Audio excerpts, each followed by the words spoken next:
Pila ka residente sang Barangay Buang Taft North, Mandurriao, Iloilo City, emosyonal matapos ginhatagan sang plaso tubtob Nobyembre 4. Antes makudala na sa bulutuan ang ila alagyan. Si John Sala nakatutok live sa distrito sang Mandurriao. John. Padayon sa gihapon ang panawagan sa mga pila ka mga residente sa Barangay Buang Taft North, Mandurriao nga hatagan pagid sila sang mas malawig nga plaso sa ginhatag na sa ilang November 4 antes sa bugos na nga pasiraduhan sa tag-iya ang duta nga gaserbe alagyan sa mga residente. Wala na sila sang may mahimo. Inisubong ang realidad nga ginatubang sa mga residente sa Barangay Buang Taft North, Mandurriao, Iloilo City. Matapos hatagan sang plaso nga tubtob na langgit sa Nobyembre 4 sila pasugtan nga maglabay sa siningadalan antes pasiraduhan na gid sa nagapanag-iya nga Iloilo Scholastic Academy. Ginakabalakan sa mga residente sa tion sang emerhensya kaangay na lang sang sunog nga mabutang sa peligrong ila kabuhi bangod sa pagpasirado.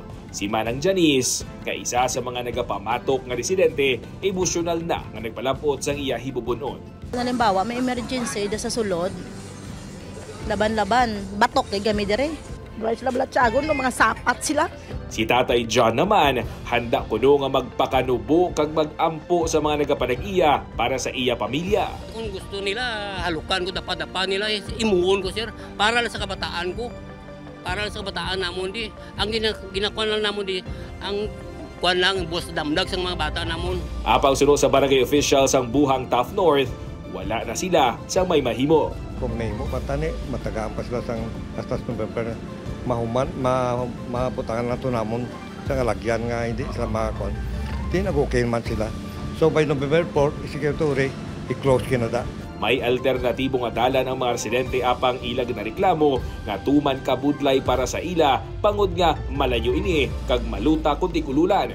Temporaryo naman nga solusyonan ini sa barangay. Nakato kami kay Mayor to, nakato si ang sikap. Kaso nangambal si mabuligan ta papilingan ta hasta to sila sa sulod.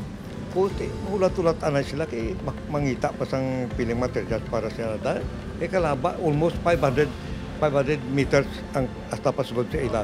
Sa Sabado kuntani pasiraduhan na sang tag-iya ang bugos nga duta apang nagpamalabag ang mga residente. Gani naghatag pa sang pinakaulihin na kuno nga plaso sa Nobyembre 4. Sa nakaligan nga pagpakig-angon sang news team, ginpahayag sang tagdumalahan sang isa nga may permit man sila sa fencing sa ila propiedad.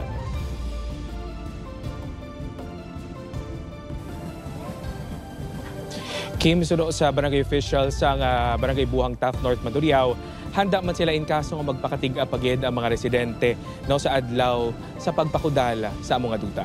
Kim? Madamog nga salamat, John Sala.